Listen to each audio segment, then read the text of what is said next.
Tea time. Hello guys.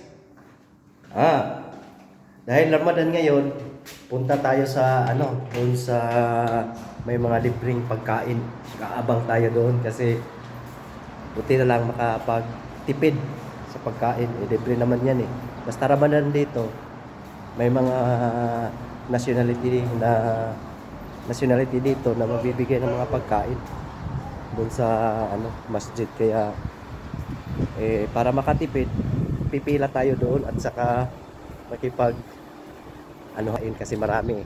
Masasarap din yung mga pagkain doon sa kumbaga masjid nila. Tara, samahan nyo kami.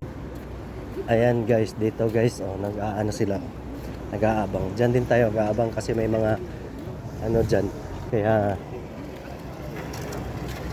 dito tayo hintay para maka tayo ng pagkain. Ayan.